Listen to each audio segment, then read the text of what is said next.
If you can see behind me, you can tell what my wife made me get. Uh-huh. All right. Or herself or you. We are on YouTube.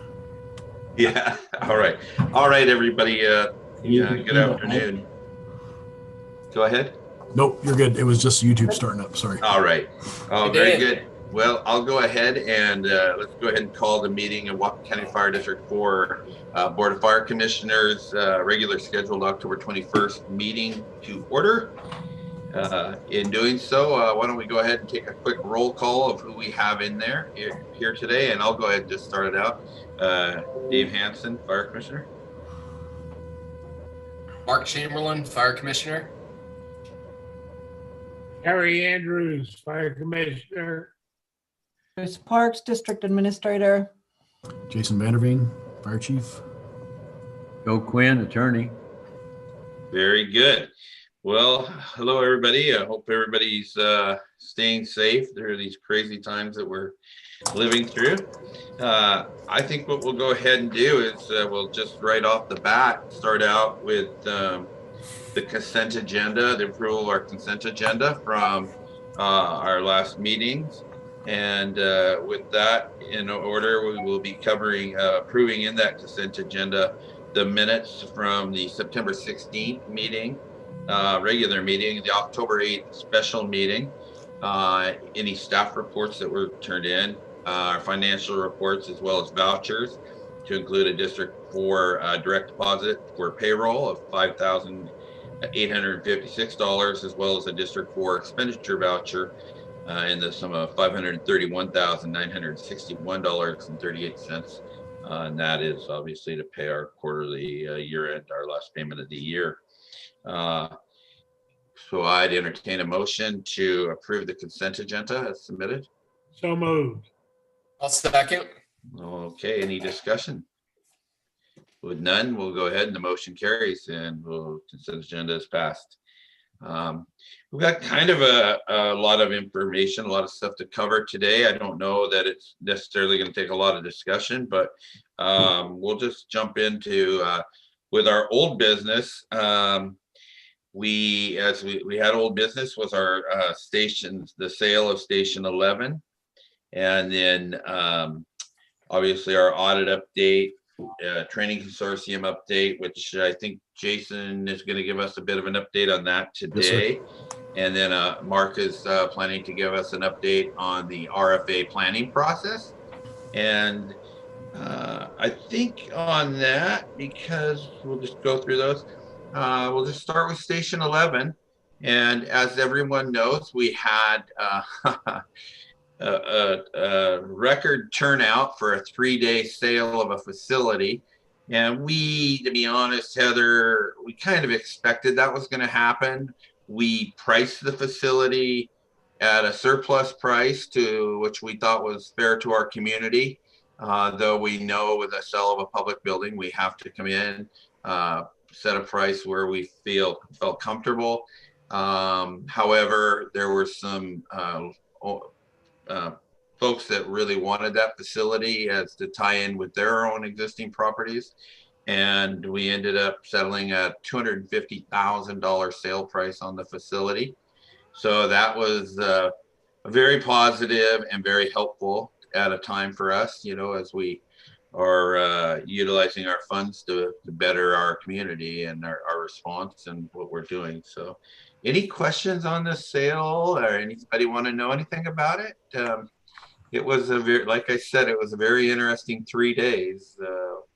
We had all kinds of viewers. Heather was very, very busy. And the first 2 hours of when she listed it, it was within the first 2 hours, she'd had 28 phone calls.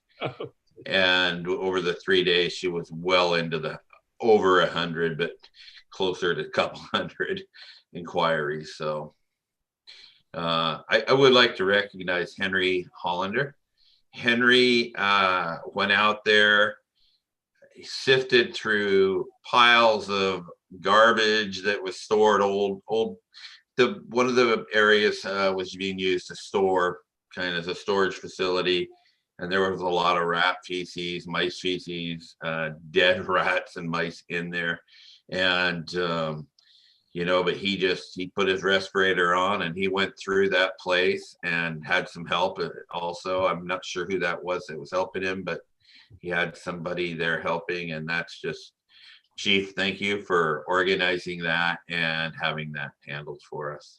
Yep. And some, just so you know, there was some scrap that came out of that Yes, that money's been given to Chris. yes. So, yeah. So there was even a little That was a pleasant silver lining to the surprise. cloud, right? That showed us that he was considering everything. And yeah, I believe we got something like almost $70, just shy of $70 for some scrap metal. That was, I believe, the tin sheets on the floor and some other things that were basically definitely ready to go somewhere to a better place. All right. Any other questions on that? I'm still having, we've gotten a couple of requests. It was going to close on the 26th. It's going to close now on the 28th. And Chris, we gotten a request for some additional information. They needed that document that we'd all approved where I could sign off on it. And so I'll sign that today. I have to sign on that, I guess, today, and then we'll send that to the Wacom Land Title Company or Land Trust or whatever they are. Yeah, title company. They sent us an email today. I don't know if you saw it, Dave, No. but the title company needs more information, and Heather advised that we should forward the information to the lawyer. So I emailed it over to Joe for review. Beautiful. They need like a copy of the death certificate, copy of the will from Doc Albee, and some other documents. So From Albies, they have nothing to do with it now. yeah, it That- has to do That with would be if they were the seller. it has to do with the first right of refusal. All right, we're turning it over to you, Joe. Okay, I had a little time to look at that today, and I've looked at that issue before, and I said, basically, well, then right of first refusal could be a cloud on the title. It could be a problem if they're still alive. So the realtor has done a lot of work, it looks like, and the title company too. And we ended up writing a letter, as you might remember, Yes, because they found the lady. The husband's dead. right. This was granted 41 years ago, but I thought maybe they're still alive. And if they're still alive, they have a right to repurchase according to that recorded document. Right. She's still alive. So the title company is basically saying there's a cloud on the title until you can clear that cloud. They responded to us. I know. And the title company is saying that's not good enough yet. She's not interested in repurchasing it. As I understood it from the email, and it was kind of cryptic, really. As I understood it, she might not even be competent, and she's given a power of attorney to a son. And the son, between the son and her, we've confirmed that she's not interested in rebuying it. It was sold to you in 1979, 41 years ago, apparently for $1,000. And the right to repurchase doesn't mean that she can repurchase it for $1,000. Right. It means that she can repurchase it as, in terms of the sale, as a competitor. She has to first write a refusal. Right. Well, that presents a cloud on the title as far as the title company is concerned. If I'm a buyer, I don't want to see that exception, because it's possible that one of the grantors, if still alive, could come in and bollocks up my sale if I'm the buyer. So this exception number 6, they're telling us what it would take to clear that off there. Okay, I haven't seen it yet. So That exception number 6 is about the right to repurchase. And so until that's cleared off there, it's a cloud on the title. So the buyer is going, well, I don't know if I want to buy it. I don't know if I want to close. right. Because I haven't got a clear title. Right. So they're going to mess up our closing date. I didn't realize it was quite that soon. It's imminent. But what you'd have to get is all the items that they mentioned. They need a death certificate to prove that he died. That shouldn't be a problem. Okay. That's readily available through the county. Okay. Vital Statistics would have a death certificate. A copy of his will, I don't know. We'd have to get that from the son, probably, if the son knows. Somebody must know if there's a will. He conceivably could have deeded his interest to someone other than his surviving spouse. In the contract, in that agreement, it said it didn't forward. It wasn't forwardable. I remember reading the contract. Assignable? It wasn't assignable? Yeah, you couldn't assign it. It could only go between the only two people that had the rights were the husband or wife. It dies with them. Yeah, it still doesn't solve our problem because she's still alive. So even if we could get around the death certificate document and a probate affidavit that there was no probate, we still have the basic problem that she is confirmed to be still alive and has a right of first refusal. So did they not send us back a written that they were not interested? Just an email. Oh, so we need a sworn letter or some type. Right. One of the emails, I don't know if that was the one from the title company or if it was the realtor that said we need a release of the option document prepared by your attorney. We could prepare a release of the right of first refusal. It's not an option. An option is a different type of document in real estate transactions. Yes. This is a right of first refusal, but it is recorded and it's of record on the property. Didn't it state though that we had 2 weeks from the date that we offered them that? I thought the letter we sent them said they had 2 weeks to respond on the right of refusal, and I thought that was written into the agreement somewhere that they had 2 weeks to respond, and if they didn't respond, then we were clear to move ahead. That's not in the original right of That's first not refusal. very good. No, we can't really even try to enforce that. Okay. We wanted to know because we wanted to know promptly due to the imminence of the transaction. Right. But the fact is the realtor or somebody found out that she is alive, found out that she's not interested in repurchasing or making an offer. Right. So all we really have to do is somehow clear this exception so there's no cloud on the title.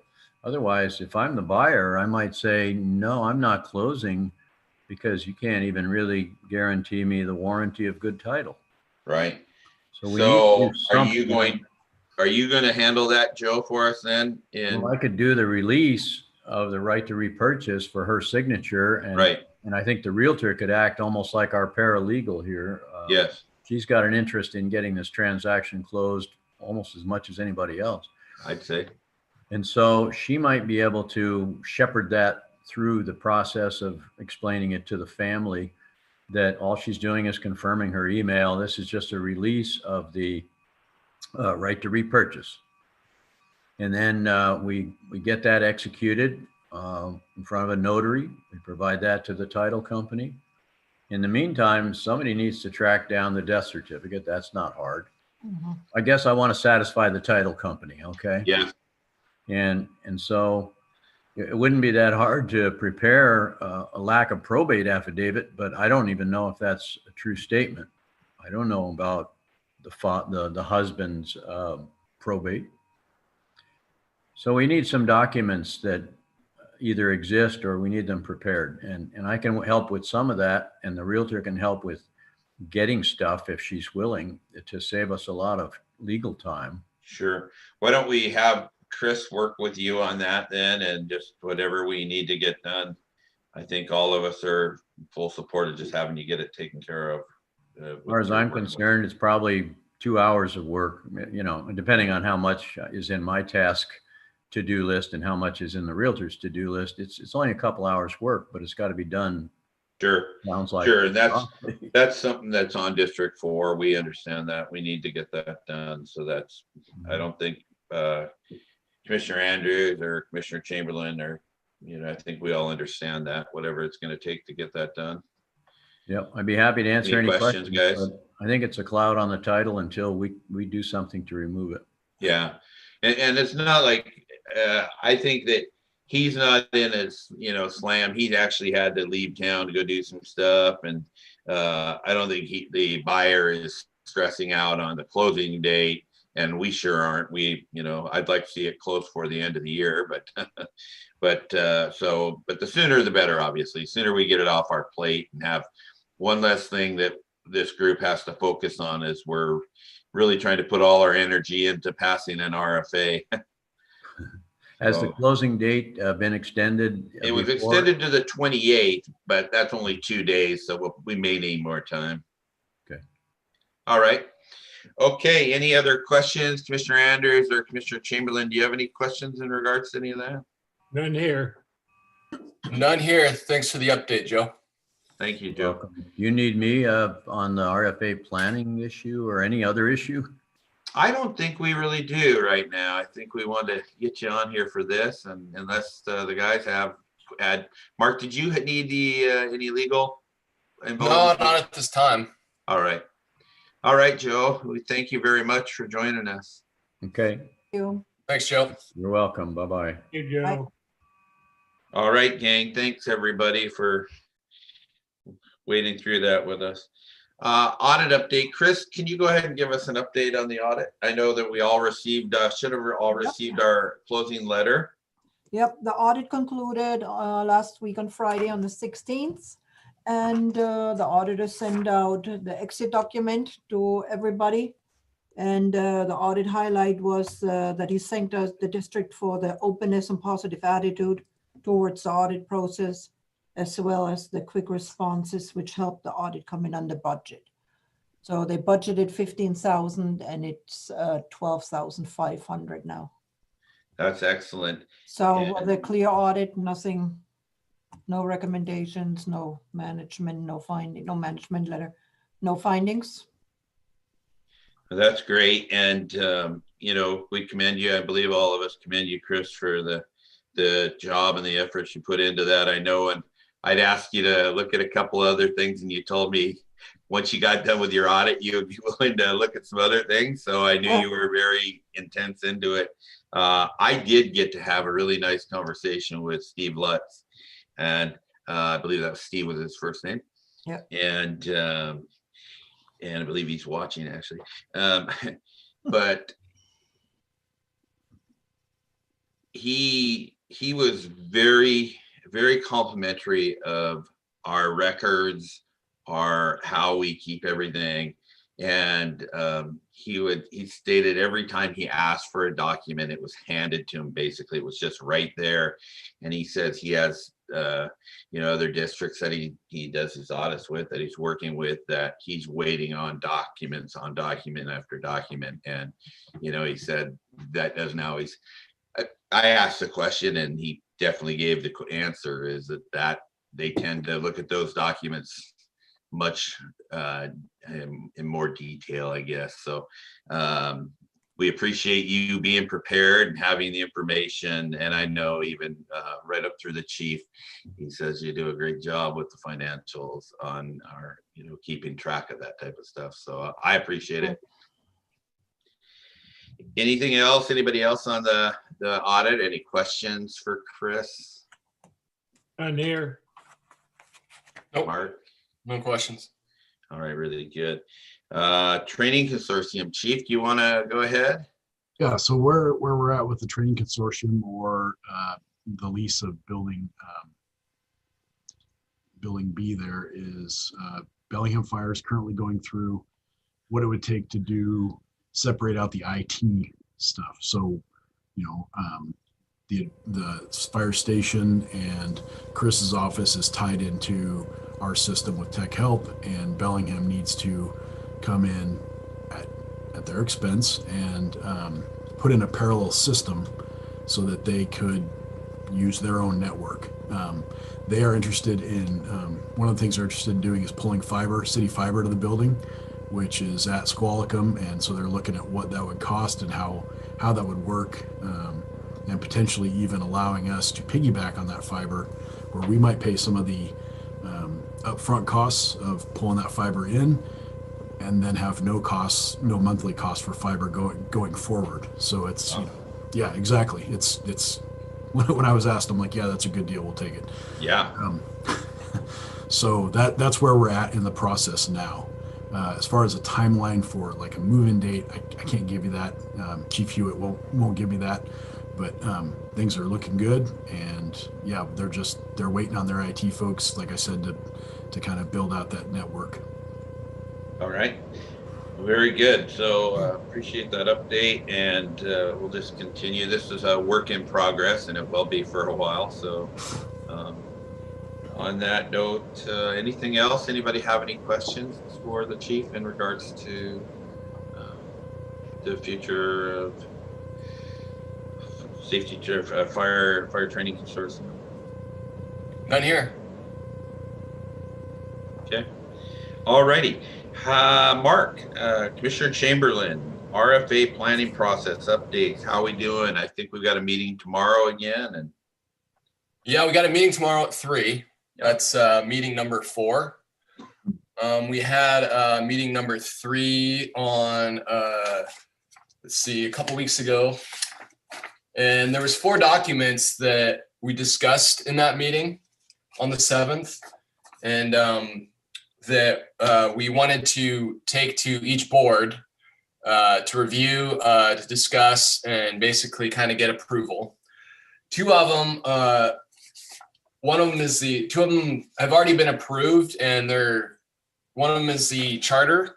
Have you guys all had a chance to read through the charter? Mhm.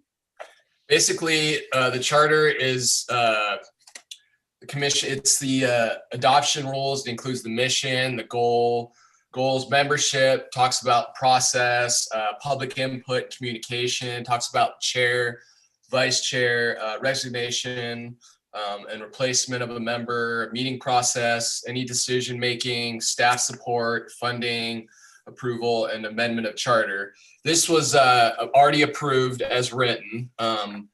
This has already been discussed several of the meetings. I think most of the changes that have been made are pretty concrete.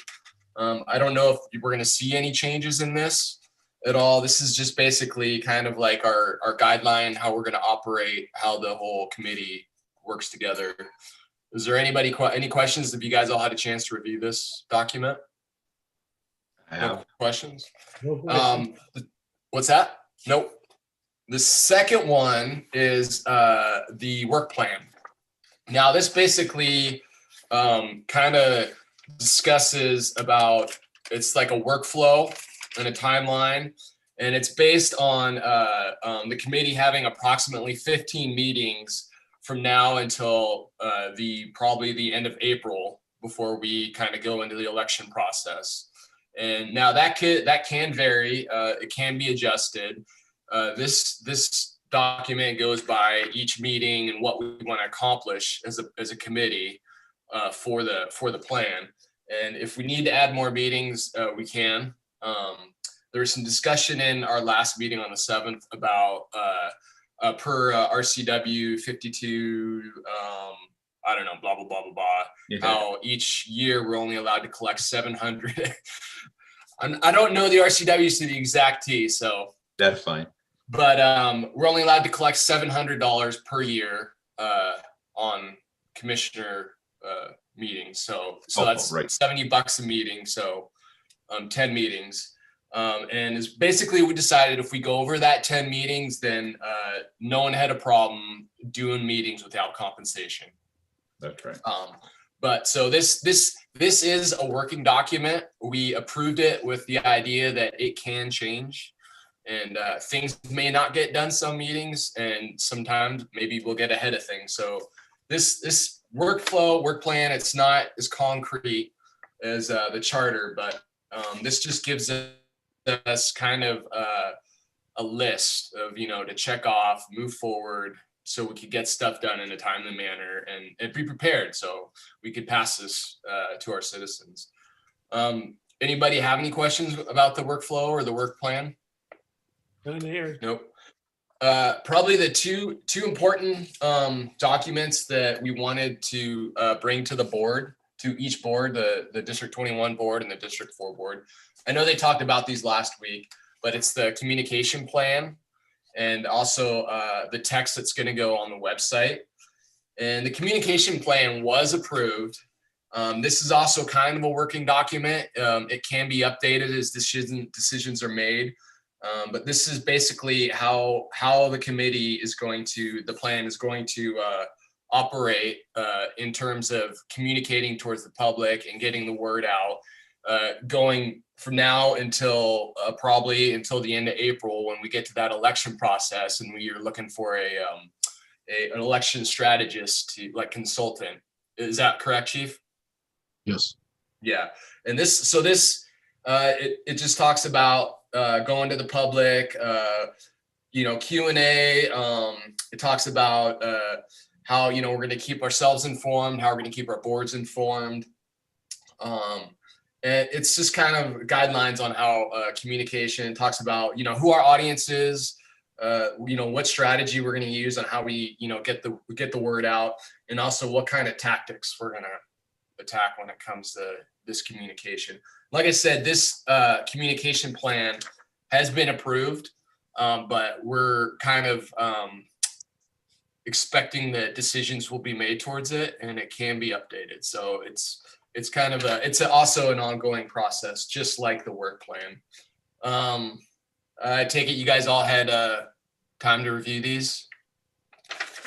Did anybody have any comments or concerns or questions about the communication plan? I did not. Did you want to add anything about it, Chief, at all?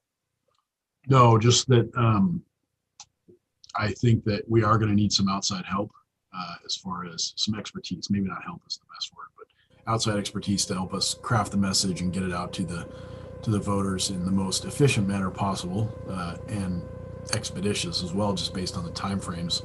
And then just a quick update that the RFA tab has been added to both the D4 and the D21 website, and we started to post nothing about the RFA yet.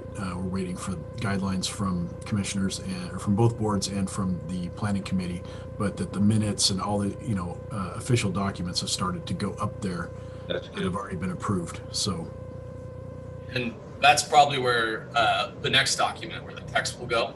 correct. Yeah, so this was the fourth document that I had Chris add to the agenda item. And this basically is just a Q&A on, just common questions the public may have. What is an RFA? How is it created? Why? Who else has done it? And what happens to, my firefighters, my stations. It's just a good information for the public. They may have simple questions. And this kind of falls underneath our communication plan. Like the chief said, this is going to go on each district website underneath, each tab, probably along with a question form where the public, am I correct, where the public could add a question and say, hey, what's going to happen here? Maybe questions that aren't in this text. Right. Also, I think that's where we'll post when we have public meetings. I think we're going to have like a couple of those in February, if I'm correct, and Some March. outreach. Yeah, that's also in the communication plan. But these two documents kind of go, the communication plans basically explains how we're going to communicate, how we're going to do it. And then this is just the why, what, where, when, how to the public. It's and we wanted everybody to kind of look at this, if they had any insight, if anything they wanted to add, if everybody felt was okay, if there's any concerns with it, if we get any feedback for our next meeting, maybe we need to change anything. Anybody have any of this? Am I moving too fast here? You're perfect. Just perfect. I'll try not to delineate any more RCWs. We understood blah, blah, blah, or whatever it was. Any questions at all? I would just state that agreeing with you and with Chief Vanderveen is that I think the crucial part is getting somebody on board to help with the communication standpoint side of this. There's just going to be, I see a lot of room for a lot of questions coming from the public, especially as we go out and speak with them as individuals, to our neighbors, to our communities, of the importance that, and along with District 21 as well, that because they're going to be faced with the same, is that we're sending the same message out and sharing the same. I guess that's what I really want to say, is that we're all sharing the same message. And I know there's questions in regards to and been a little confusion on it, but on the cost and, what is that going to mean to the District 4 taxpayer? Is there an increase? You know, is it wiping out the EMS levy or the countywide EMS tax? Just how that all comes together. And I think it's better to wait until we have somebody that can help us formulate those answers. And also, I know you guys are working on a little bit, getting a little more information on how that actually will, what we're going to have to request. So Yeah, Karen suggests, you know, once the RFA plan is done, you know, we're going to take it to both boards, and once the boards, you know, approve it, then we're going to be looking at getting an election communication strategy consultant. That's her recommendation. And I don't know how to run an election, and I'm not sure many of us do. No. So I definitely want this to pass 100%, and I want it to be successful. So if we have the money to do it and we can do it, and there's somebody out there, I am in full support of it. well, Miss Reed seems to be very knowledgeable in what she's doing and in her duties of what we brought her on to do. So I think we're probably the best bet to put our trust in her and follow her direction on it as of right now, anyway. Because I sure don't have. I'm like you. I don't. You know, I've never ran a process like this before. Yeah, I'm sure it's not simple. But other than just emphasizing getting the consultant, is there any other feedback that we need to add to the communications plan and the text? Harry, do you have anything you'd like to add? I think that's going to be money well spent to get that. And I mean, other than those 4 documents, there was just some discussion on just follow-up questions on the EMS levy. Karen brought forth a document that with some comparisons. It kind of shows how our EMS levy works and the county's EMS levy works. There's some discussion about getting a financial analysis. The board moved to approve to have Chief get somebody to do a 7-year financial analysis, and he's gotten a gentleman named Bill Cushman. I think you guys are all familiar with this, and he's working right now. I think it's in the preliminary phase. Am I correct, Chief? Just a look at what is this district, this RFA, gonna need going forward, and how much is that gonna cost, and what are we gonna be looking at to put in front of the voters to see how much this thing's gonna cost. And then just going over those documents pretty much. And the other document that I haven't talked about yet, and it needs to be approved, is our values and principles. There's still some things that we kind of want to add to there and put in concrete. That's pretty much all I have at this time. Any other feedback or anything? All right. Thank you, gentlemen. Great job, Mark, and thank you for all your hard work that you're putting in on this. I know it's been a lot of extra time spent for you, and as well to everybody that's serving on that committee. I know I'm on there, but I sure can't take any credit for where it's at yet today. So appreciate, and I don't need to. You guys have done a great job. So I just will continue to review what you send me and give comment as we can. Well, thank you. I believe that, you know, us all working together is going to be the key to going forward. Yep. It wouldn't work any other way. No. Commissioner Andrews, any other questions for Commissioner Chamberlain? Harry? No, I just want to add my thanks to Mark for doing all that work. And I know it's very time consuming. Well, thanks, Harry. I appreciate that. And thank you for, you know, both of you and Chris as well for your time in those meetings. And anything you guys brief forward, any feedback, just please let the committee know. And yeah, I'll appreciate it. Very good. Well, if nothing else on those topics there, why don't we move into our new business? And number 1 is our facility use policy. Chris, do you want to talk about that and talk about maybe those first 2 lines? The other one is facility rental rates for the Bellingham Fire Department starting in December of 2020, and we'll probably have some discussion on that. But we want to start out with facility use policy, Chris. Okay, I prepared a spreadsheet with comparable rates, what other fire departments charge. And I met with Chief Van der Veen, and we developed rates, new facility rental rates, and put those ones on a sheet called a fee schedule. Then I looked over the facility use policy and made some changes to it. And Chair Hansen would like to add January 1st as the start date for the new policy. And yeah, and the That's just a suggestion. changes Makes that sense. yeah. Did you have a chance to review the policy? Would you like to make any changes? I didn't have any, Commissioner Andrews, did you Oh, see I didn't have anything? any changes. Looks good. Commissioner Chamberlain? It looks good to me. Why don't we, if we could have a motion, I think we should approve that by a motion if somebody wants to. All so entertain a moved. motion. I'll second. Okay, any other discussion?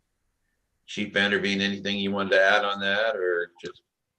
No, I think it's a fair, the policy use and the fees, I think, are fair based on comparables that we looked at. Okay, well, really good. Then we'll go ahead. The motion carries. And so I guess we'll vote all in favor. Aye, aye, Aye. aye, aye, aye. All right, the motion carries and we'll move forward with that one. The facility rental rates starting 2020, we just discussed that anyway. I was just suggesting that we start the new rates in January. That way we're keeping it simplified. I kind of like doing things on a calendar year. If anybody's got a problem with that, I mean, we could start them as effective December 1st, but I wouldn't suggest that. I'd suggest that we start out in January, but anybody have any suggestions or? It sounds good to me. January sounds good too as well. All right, so January it'll be. I don't think we need to do anything with that, do we, Chris? We don't need to do that by motion. You just need to know that, right? Well, you made a motion. I mean, it's already on the document, January Okay. 1st. So All right. you just have to sign it when Very good. you all come in. All right. The next item is the facility rental fees for Bellingham. Oh, okay. Since their contract terminated December 1st, we have to basically charge them starting December 1st, and we would still use the old rates that are currently in place. And I had asked the question if we could not just extend out the agreement by 1 month, but it does start getting into, because of the agreement expiring on December 1st, then we get into that colluded issue of gifting of public funds. So I don't know, Chief, if you know any further on that, but it's my understanding we could just charge the old rates for December, and then in January we would start out with the new rates. And I think we probably have to do that. Yep. Well, Chris and I traded some emails back and forth. Oh, okay. That's going to be the fairest and most consistent way. Correct. All right. And that way it's the same for everybody. Everybody's good with that? I'm all good with that. I'm good with it. Harry's good with it. I can see it in his eyes. There you can. All right. The next item is Fire Commissioner guidelines for conducting meetings and official duties. And it was some time back, I think Commissioner Ansel shared District 21's policy with me. And one of our responsibilities, obviously, as a board is to, from time to time, be going through our policies and procedures and making sure that they're up to date and they're current. And we've got a lot of policies and procedures to catch up on probably for reviews. But I thought probably the most important one for us to have is, a well-written out document of our responsibilities and how we operate as a board. And so I asked Chris to look at District 21's policy, go through that, and wordsmith it up a little bit to make it fit our needs. And once she does that, then I would like, then I was hoping she could submit that to all of us for review.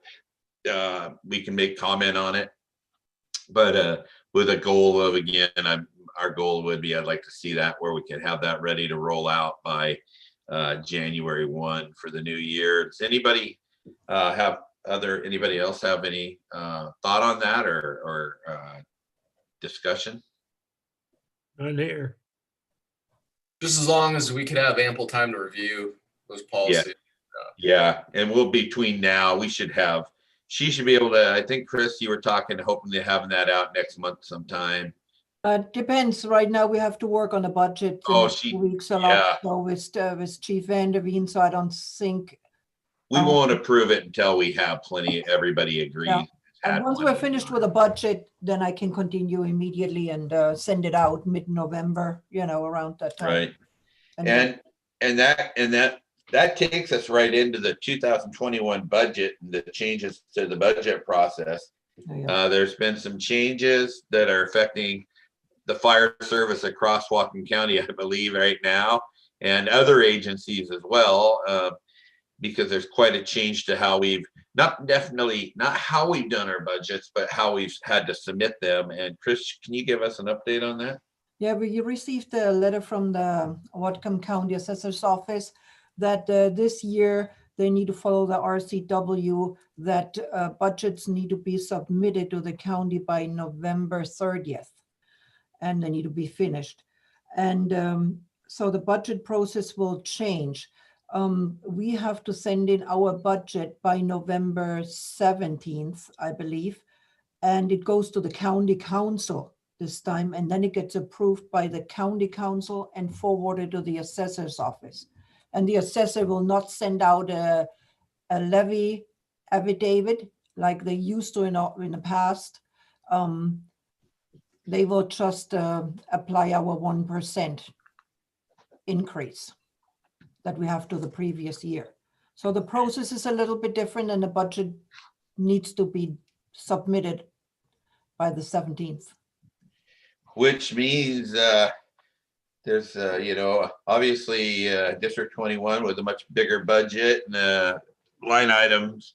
It's got a lot more work than we have, but we still got some work to get done, and that's going to need a lot of what we do reflects on with what they do with their budget, and what their budget reflects, has to do with what we do, or our budget reflects or affects them, and has bearings on how they get theirs done as well. So we're probably going to need to have some type of a special meeting, budget meeting, probably quite short soon. Chris, you're going to need to tell us what we need. Yep, the board needs to decide which way we should go with the budget this year. Should we do the budget like we did in the previous years? Apply a percentage, and I talked to Chief Vanderveen about some percentage numbers yesterday, and just use the, how did you call it, Chief? The cut budget, or the adjusted District 21 budget, excluding a few items, and apply the percentage to it? Or do we pay District 21 for the staff, like the firefighters, the fire chief, certain operational supplies, and a few other items, vehicle repair? No, not the vehicle repair. And pay our own bills, like utilities, small repairs, or larger repairs, supplies, things like that. So the board has to decide which way we want to go with a budget. Before that hasn't been decided, we can't really work on the budget. That's the first thing we need to decide. What kind of budget do we want? Right. The cut budget and the percentage, or pay for personnel and pay our own bills?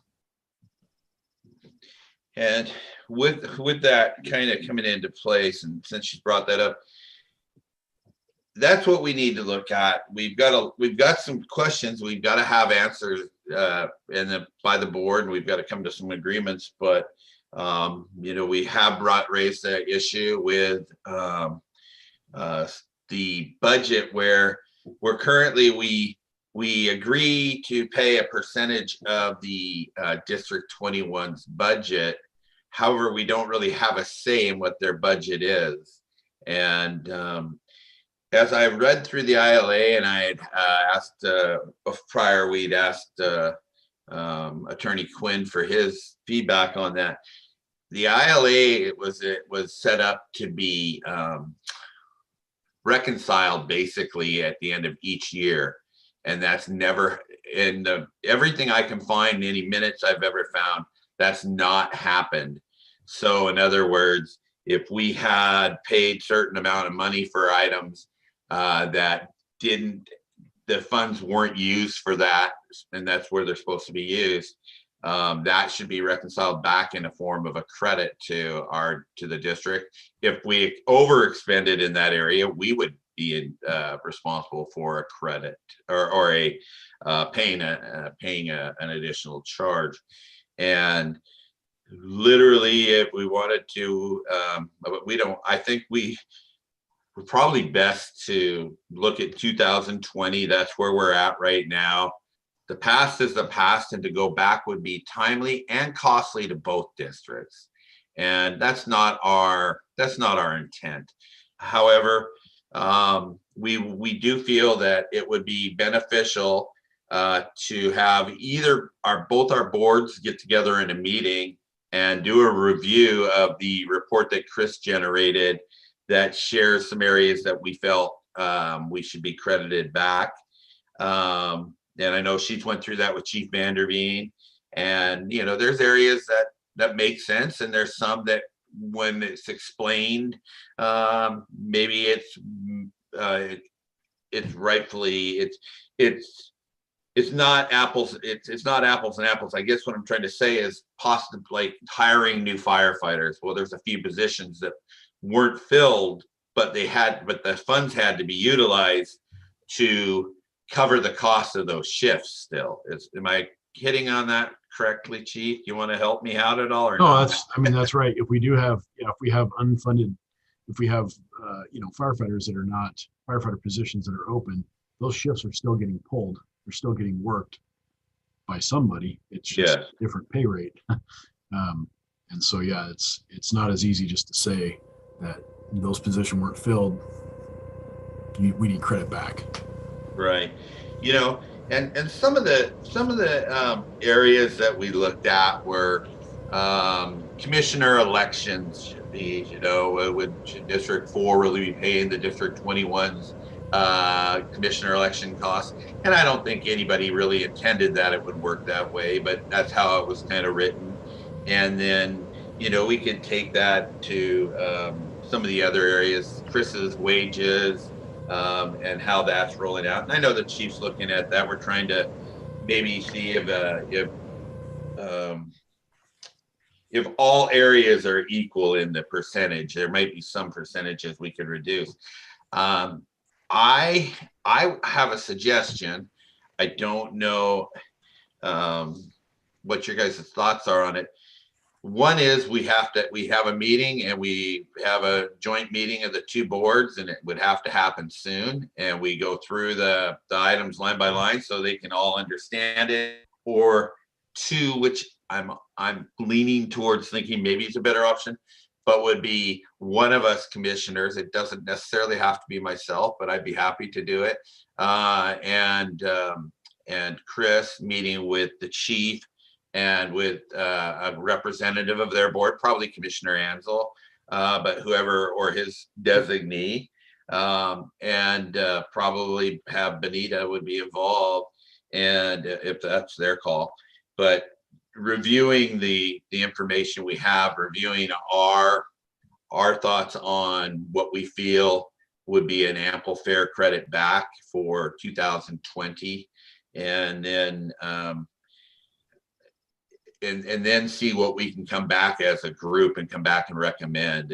We get in a room, we can come back and make a recommendation to you guys, to the group as a whole, both boards. And I think if the two chairs, come back and we can agree on something to present to you, hopefully it should resolve the issue for credits. The credit would be, it would not be any transfer of monies or funds like that. It would be recognized in our 2021 payments, whether it's $50,000 or it's $200,000. It doesn't really matter. That would be built into our 2021 rates. And that's something we need to look at. As you noticed, we have a voucher approved for $531,961.38. That's our end of the year. That's our last payment for 2020. Am I correct on that, Chief? Or Chris? Yes. So we have that. We need to honor our commitment that we made at the beginning of this year, and we need to go ahead and turn that payment over. And I think that it would just be creating more issues if we said we're going to hold that payment until we work this out. However, we are going to withhold any 2020, or I would recommend we withhold any 2021 payments until we all agree upon how that should look and how we want to recreate this budget, whether it's Chris paying all of our bills or not. But I think the only way we can get there is if we get a meeting together with Commissioner Ansel and the chief and Chris and myself and probably Benita as their business manager or whoever their financial manager is. And I believe it's Benita. So I guess I'm asking for your feedbacks from both of you commissioners. I have a comment, something to think about. Where in the world did we ever come up with this asinine percentage of their budget and we can't have any control of what they buy? That's a good question. We should negotiate a fixed amount. And then every year we should go along with the ILA said, we have to renegotiate that, but just a fixed amount payments is the way to go, unless they're going to let us write their budget. All right. We can't complain about their hiring people and fire marshals and assistant fire marshals and all that stuff. It's ridiculous. Yeah. And that's why I think that, there's a lot of new players on board now that weren't on board when those came together. And I think even from the District 21's board, they have some people are asking the same questions. So we just need to rework our ILA. Hopefully it's got to get us through 8 months or a year, of 2021. We pass our RFA and we are officially able to put the past behind us. However we got there.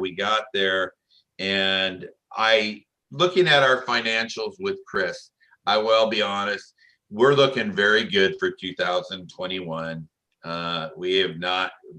We can pay our bills. The help of the sale of 21 didn't hurt or Station 11, not selling District 21, get in trouble for that. Sale of District 11 helps us to achieve that. But just because we have the money to make all those payments next year doesn't mean that we can just go handing out money. We need to be thinking about, and we need to have a plan. If the RFA, and I knock on wood, but if we didn't pass this RFA, we've got a lot to look at. We need to have what's the next plan? And the next plan basically would be, we would probably have to go to our taxpayers, to our citizens, and ask for a lid lift on our current levy at this time, which probably should have been done a long time ago. There's been some really poor management of the direction of where we went with the funds, and that goes back a long ways. I'm not putting that on anybody here at all. I'm just stating that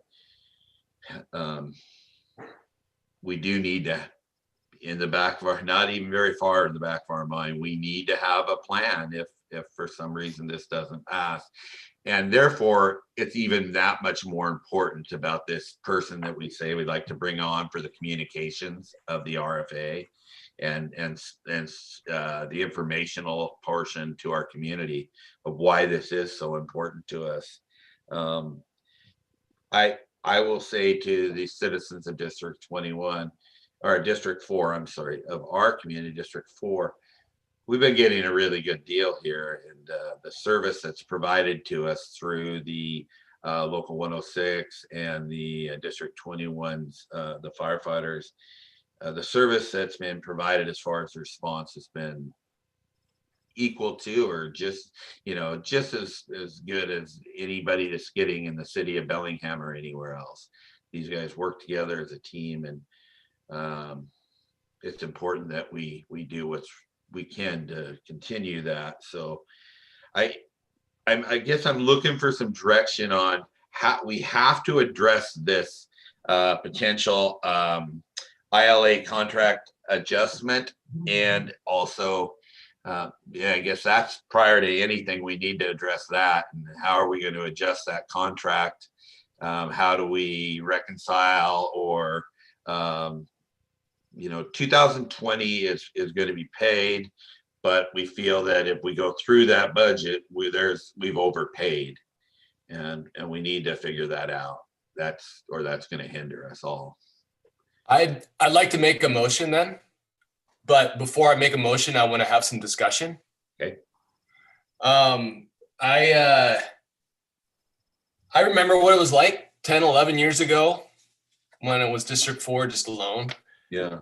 And, I also gave input and was asked for input on that contract for services. And I know there's differences about that 25% or that 23.99%. Mm-hmm.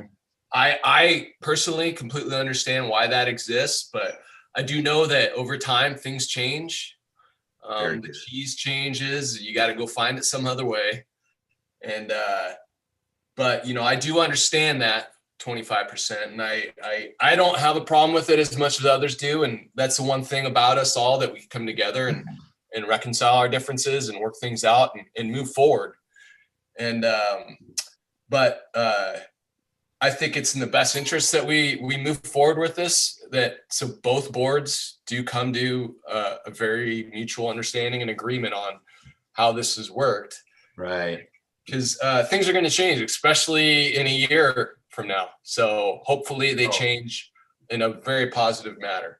But the motion I'd like to make is, can you hold on the motion, because you wanted to have discussion a little bit? I just want to follow up with you. I think you put that very well, Mark. Things have changed, and had the ILA, had it been followed, it was to be reviewed every year and changes made based on changes, and those didn't happen for the most part, and that's okay. It didn't happen. I think really I don't have a problem with the 25% as much as I have a problem with some of the items that are on the budget listed that we're paying 25% of. And that's what I think the real issue is. I don't know if Harry agrees with that. It's some of the things we're paying 25% for. Are we really getting those services, or should we be paying? Things have changed over the last 10 years. Right. So we kind of need to, change things as well. You bet. Like I said, sometimes the cheese moves, you got to go find it. And that's what I think is the reconciliation that we understand here. Yeah. And go ahead, Harry, if you had any comment on that. Yeah, I just am totally against this 25%. It's ridiculous. We have no control of what they present us and say, you got to pay 25%. That is wrong. We need to renegotiate the ILA and have a specific payment that we're going to make every quarter or whatever you want, and that would be it. That would save a lot of this stuff and payback, and you need to give us credit for this and stuff like that, Right. Gone. So I think that's what Chief Vanderveen was kind of getting at when he brought up, I'm going to use the words that Chris told me. I don't know if they were your words, Chief, but chop budget, but it's kind of a chop budget format. And it's cut, not chop. Chop's my word. That's why I needed help. Same thing. But cut budget, which really brings us to exactly what Harry's saying is this, here's what we're going to pay. This is what we feel is going to be So at the end of the year, there's no discussion on it. It's here's what we did. We all agreed on this for next year. And I'm just gonna throw out, so maybe we say that if we cut out 50, I'm just gonna use a number, $50,000. Well, then our payment would be, 530, whatever the new budget is, minus whatever it's gonna be. But we have to be able to see their budget before we can agree on what we're going to pay. I'm not signing a blank check. And I mean, if and I don't think Commissioner Andrews is going to sign a blank check. We got to be able to see what their budget numbers are. But for them to do that, we've got to kind of tell them how we want it to, what we're willing to do in fairness to them. So there's a lot of work to be done in a very short order. So how we go about getting that done is what I need to know. If I could just really quick, just add a couple things. Really, the two models that we're looking at is what we'll use the cut budget word, but really it's taking I apologize, Commissioner Andrews. We're going to take the 25% or 23.99% formula. Yep. But we're going to we're basically going to line item. The theory is to line item veto certain things that District 4 does not use. So we'll take, the fire marshal position has been one that's been brought up multiple times today. So we'll use that. We'll cut that out. We'll cut out or potentially cut out, certain light items that District 4 doesn't partake in. And then apply that 23.99%. The other way to do it, Chris and I talked about it for kind of at length yesterday, is for District 21 to present you the cost of 12 firefighters for a year, so that you can split it up into quarterly payments. Plus, we would have to agree at some cost for personal protective equipment and SCBAs, and that would be added into the cost of the firefighters. And then, so you would have that known cost. And then District 4 would pay for everything else separate. So when the printer runs out of toner, it's on District 4. When the computer dies, it's on District 4. When the 2009 engine, when the steering box goes, that's on District 4. Right. Now I would assume that we would offer a contract for maintenance, rigs, just basically a pass through. Right. But I think the more that I can't speak for Chris, but the more I started thinking about it, that's going to provide a lot of headaches, and it's going to make Chris and me have the same. She's going to be wearing as many hats as I am. She's going to become the facilities manager, the budget police, the office supply guru. All of a sudden your phone's ringing a lot,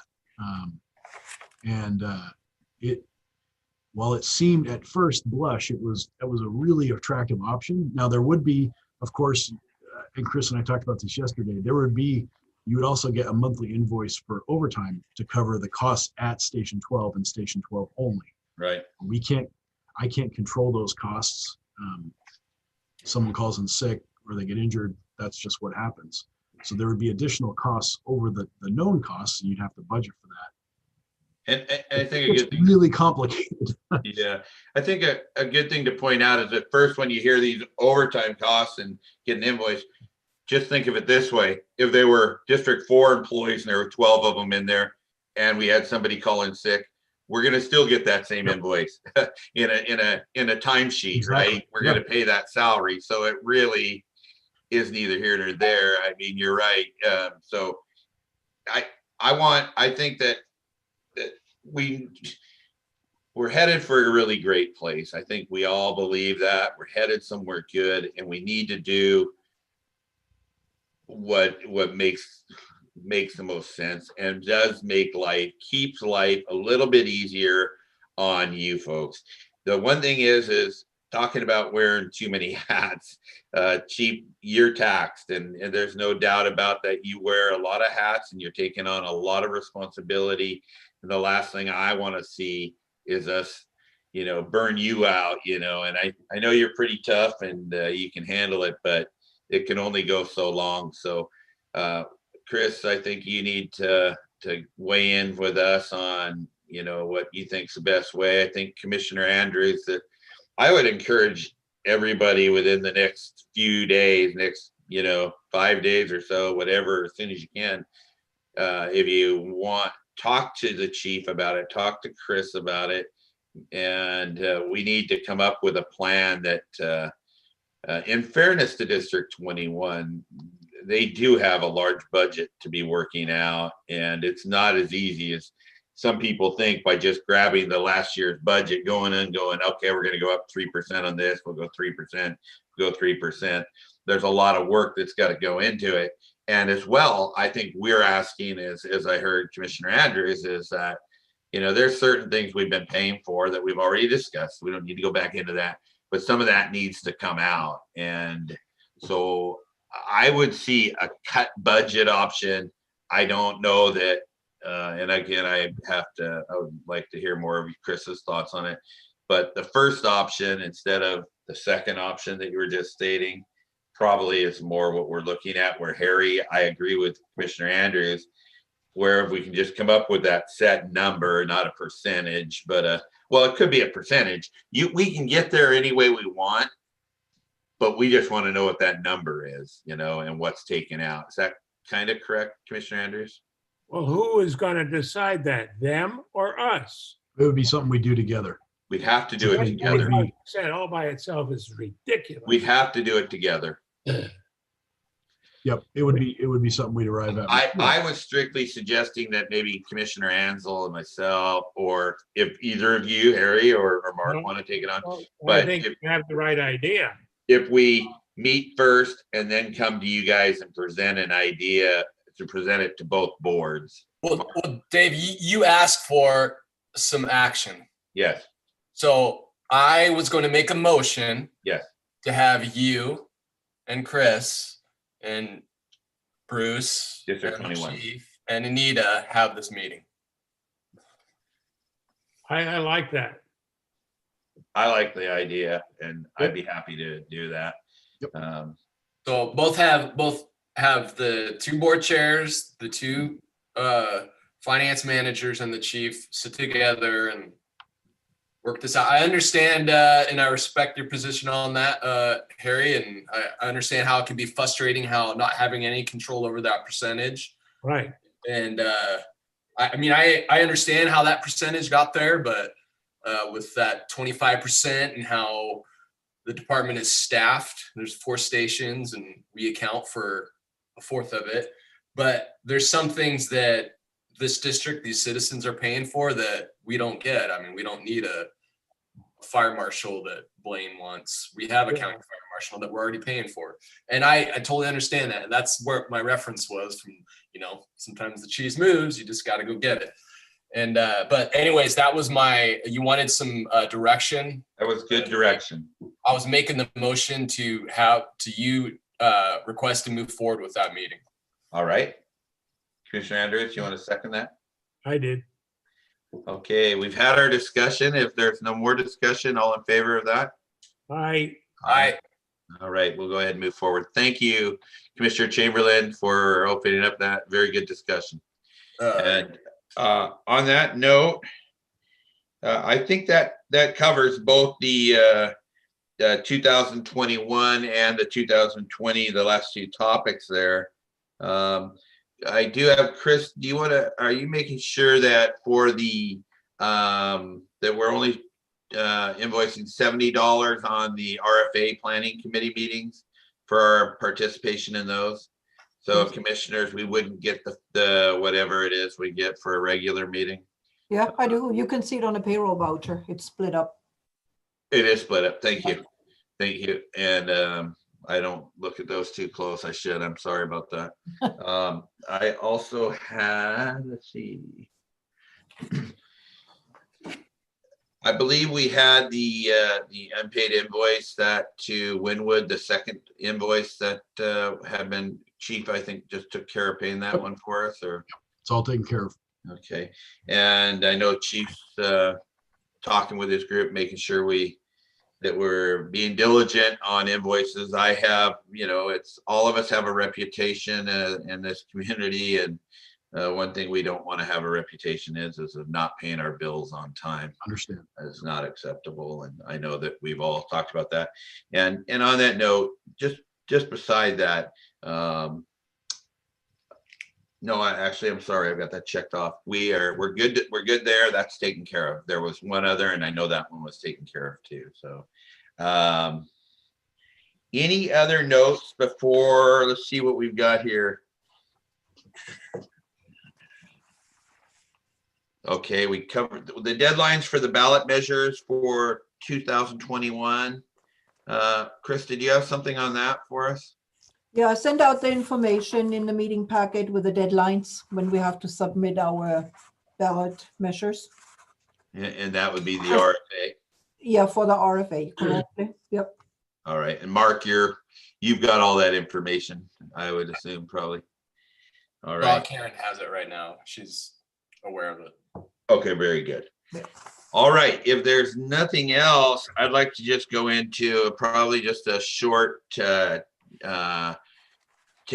I better say 15-minute executive session. I don't know that we'll need all that, but just to evaluate your talk. The purpose of the executive session falls under the RCW 42.30.110 parentheses 1, section 1G is what that would be, to evaluate the qualifications of applicant for public employment or review performance of public employee.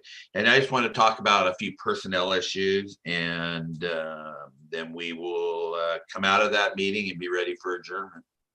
There we won't be taking any action on anything after that. And I think I'd just like the 3 commissioners to stay in on that